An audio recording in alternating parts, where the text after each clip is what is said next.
Hello, welcome to another episode of Gathered Glow. This is your space to think a little deeper, feel a little bit more, and honestly, just come back to yourself a little bit.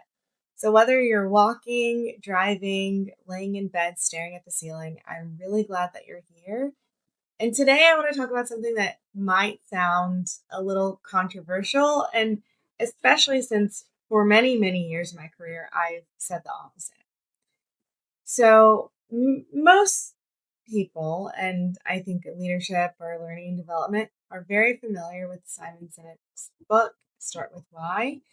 And today I want to push that philosophy a little bit because I don't think that you should actually start with why in all cases.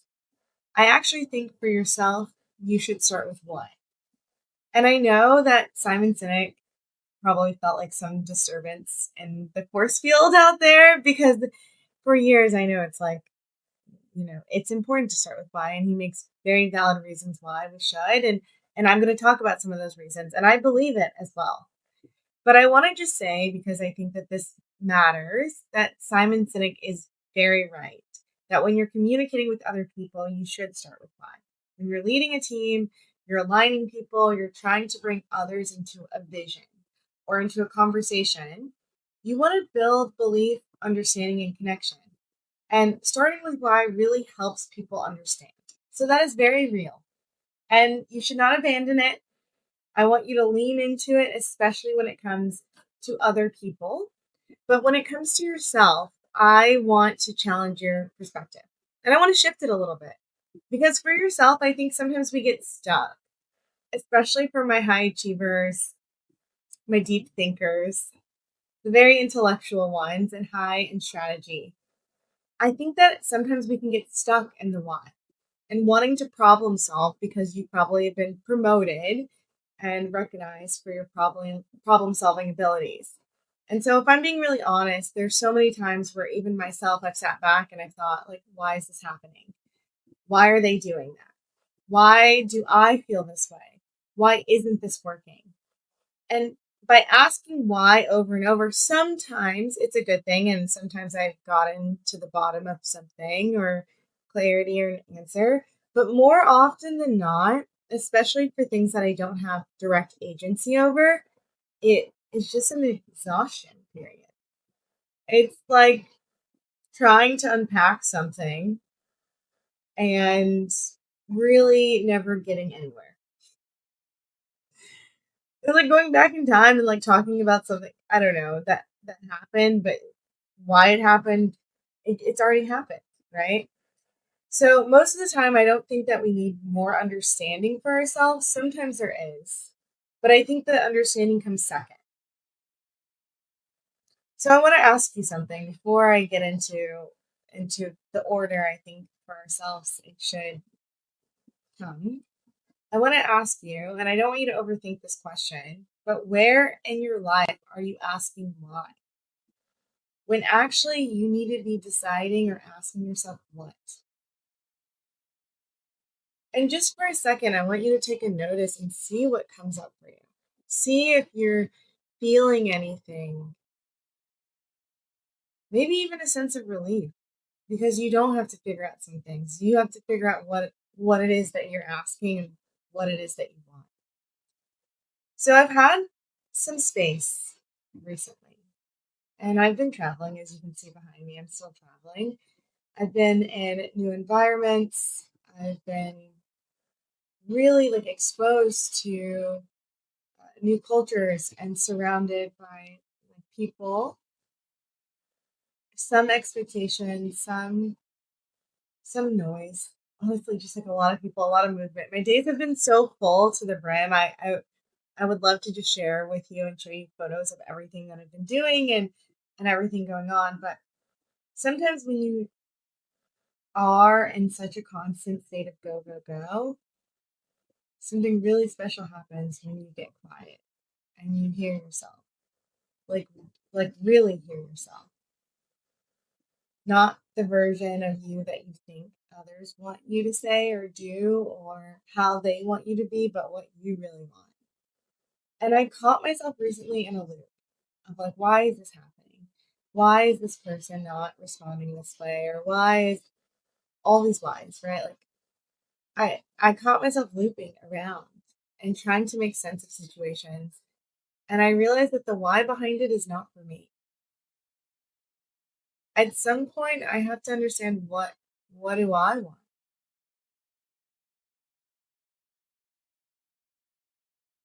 And that was a really big understanding point for me. So I want you to ask yourself this question, and I want you to shift from asking why so often to what do I want from this? Because I do believe that you can have what you want. And this doesn't mean that you can force outcomes. This just means what is the standard that you want for yourself? What is the feeling you want? What is the life and the presence you want to bring into a room? What are you willing to receive and what are you not willing to?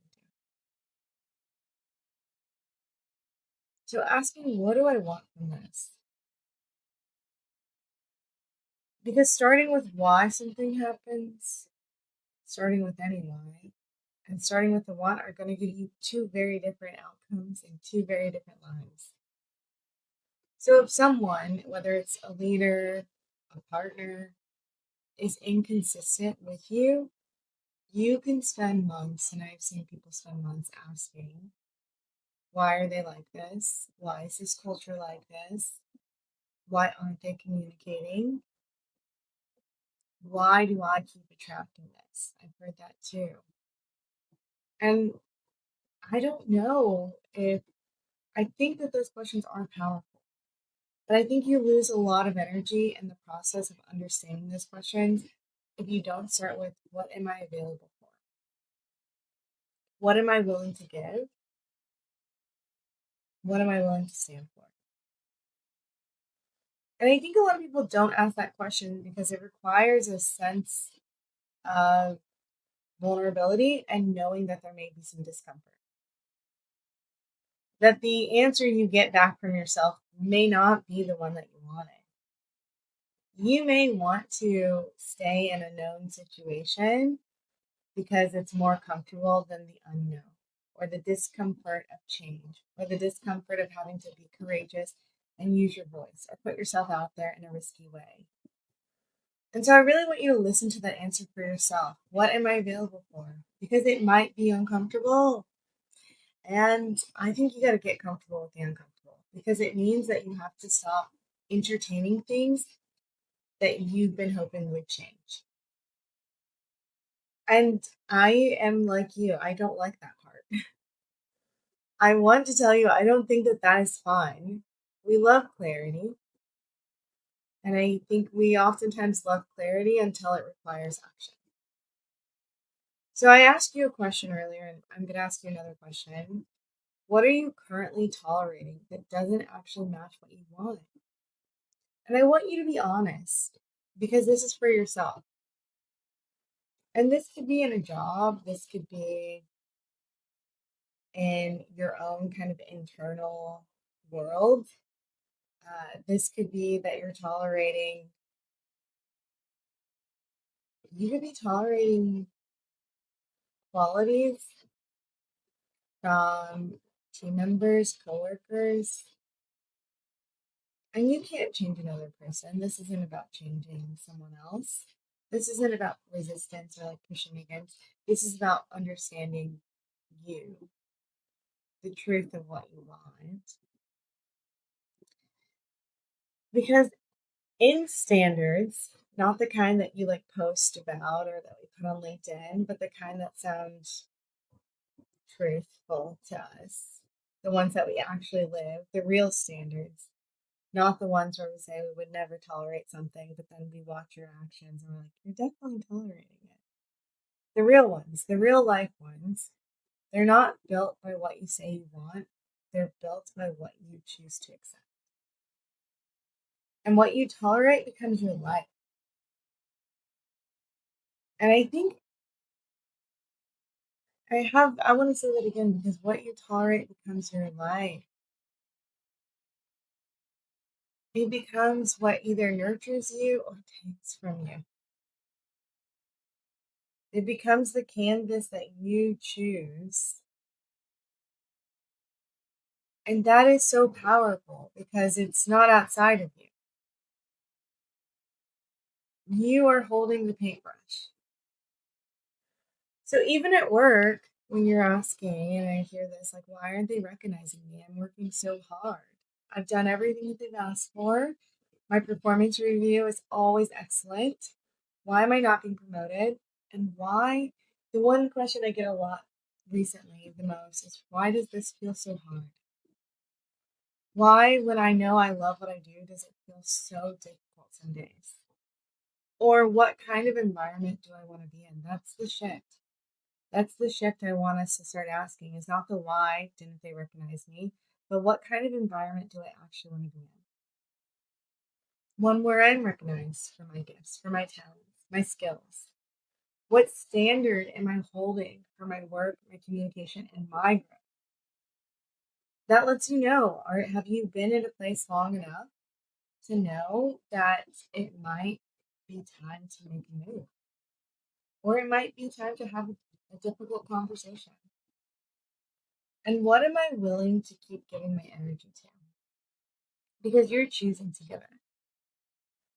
So as we shift from starting with why, which if you are communicating this with others, I do think that as you answer those questions for yourself, the next questions that you ask should be the whys. It should be thinking about, okay, why do I feel this way? Why is it that I'm not getting exactly what I need for growth or development? And then going to have that conversation. But as we zoom out, I think that leadership really begins not in title and not in role, but in how you direct yourself. I do a lot of leadership development, and it overlaps into oftentimes personal development because I do believe that you have to develop the person in order to have consistency in how they lead and develop others. So, I talk a lot about capacity, clarity, and command. Capacity is, do you have the space to think clearly? Because if you're overwhelmed, overstimulated, and constantly around people, then you're not making decisions. You're surviving. And if your brain feels like my brain some days and it has 50 tabs open, and one of them is playing music and you don't know which one it is and you're trying to turn it off, that is not a place of clarity. Clarity is, do you actually know what you want? And not what sounds impressive to others, not what you think social media is telling you to want, not what you think your family or friends or anyone else watching wants, but what you would choose for you. You don't have to explain yourself to others. What would you actually want if you didn't make a decision for the approval or validation of anyone else? And then command. And this is where I think it gets really, really real. And command is the one I've talked probably the least about, but I think it is vitally important because command is action. Command is saying, this is what I am available for, and this is what I'm not. And I'm actually going to live it. Command is realizing that paintbrush of life, of what you choose, knowing that you can't choose all the factors. There's some variables that are out of your control. But even if they appear, you get to choose how you handle it. And that's actually living it. That's actually command of your life and your leadership. And so I want you to hear this because if you decide what you want and still feel uncomfortable, you can have clarity and you can still feel down. One does not need to, they can coexist together. You may feel very confident and still sometimes have anxiety and nerves. You can choose something and still be sad that you have to let something else go. You can be unsure and feel like, hey, this is stretching me in a good way. Multiple things can exist, and multiple things do exist at the same time. Peace and discomfort, clarity and sometimes grief, You can feel strong and still feel the weight of change. It doesn't mean that you're wrong, it just means that you're honest. And I think a lot of people are waiting to feel fully certain before they decide. They want to feel like 100% clear, 100% confident, 100% ready. And I mean, I think more often than not, we want like certainty that the outcome will be exactly what we want it to be. But that's not how this really works. If anyone knows a way that this works that way, like let me know. We can both be millionaires because I've never met any leader ever that has a way to make sure that life is foolproof. Even with the best planning, the best understanding, you will still have to be okay taking action or moving through discomfort. Clarity doesn't always feel loud. Sometimes it's just one moment, one spark, 1 second of quiet knowing. And as someone who is a looper, sometimes my brain can get caught in a loop. I want to be extremely, extremely clear and honest with you about why this matters because it is very powerful for you to know what you want. It is also very powerful for you to know why it matters. Why is powerful when it comes to communicating. When you're leading others, when you're aligning people, when you're building something bigger than yourself, you need to know the why. And even for yourself, you need to know your why. You need to know why something matters to you. But I think you need to know what it is that you want and then why it matters. What grounds you? What keeps you from drifting? What keeps you from over explaining? It keeps you from negotiating your own standards, which can happen a lot. And maybe I'll do another episode about negotiation because we do it all the time. But your standards are something that shouldn't be negotiated. I don't need to understand everything, and I don't think you need to understand everything, but you need to decide something. If you are constantly asking yourself why, you might just be avoiding a decision. Your life isn't shaped by what you analyze. It's not shaped by how well you can figure out how someone else is processing information or their choices. It is shaped by what you allow. And I'm not saying it's not important to understand other people. It is important to understand other people, why they lead the way that they do. Maybe their learning styles, maybe their leadership styles. Understanding others is important, but you have to have a grounded what you will maintain, tolerate for yourself first. Because it's easy to cross over into a threshold where you're trying to figure out somebody else's decisions, lack thereof, or other variables that are outside of your agency and control without first checking in with yourself. So I want you to sit with a few questions. I know I've asked you a few things, but what is it that you want? What are you available for? And what are you done negotiating with? And there's no pressure to solve everything. Honestly, this is just a conversation. Like every week we have a conversation. I just want you to ask yourself these things honestly. And I will say I'm going through the same thing and in different ways, right? In the different cycles.